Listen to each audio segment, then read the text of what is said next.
সেদিন হঠাৎ সন্ধেবেলা বেরিয়ে চলে গিয়েছিলাম উদয়নপুরে এই ঘুগনির দোকানে। আর এখান থেকে আমি ঘুগনি নিয়ে নিয়েছিলাম।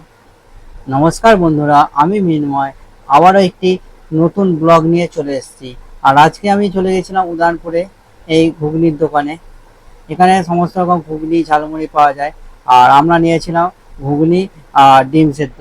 আর এখানে যে হাফ বয়েল ডিমগুলো পাওয়া যায়, আমার তো এখানে খুবই ভালো লাগে। আর এদের ছাড়ানোর টেকনিকটা একটু অন্যরকম, সেটাও খুব ভালো লাগে আমার দেখতে। এখান থেকে আমি অর্ডার করেছিলাম ঘুগনি। এখন দেখতে পাচ্ছি কত সুন্দর লাগছে এই ঘুগনিটা দেখতে, যার প্রাইস ছিল 10 টাকা। আর এখানে ডিম সেদ্ধ অর্ডার করেছিলাম হাফ বয়েল ডিম, যারও প্রাইস ছিল 10 টাকা। আর এই দোকানে ঘুগনি কে কে খেয়েছেন আমাকে কমেন্টে জানাবেন। আর এই দাদার দোকানটা হচ্ছে ঠিক উদয়নপুর বাস স্ট্যান্ডের যে সিগন্যালটা আছে, সেই সিগন্যালের আগে এই দাদার দোকান।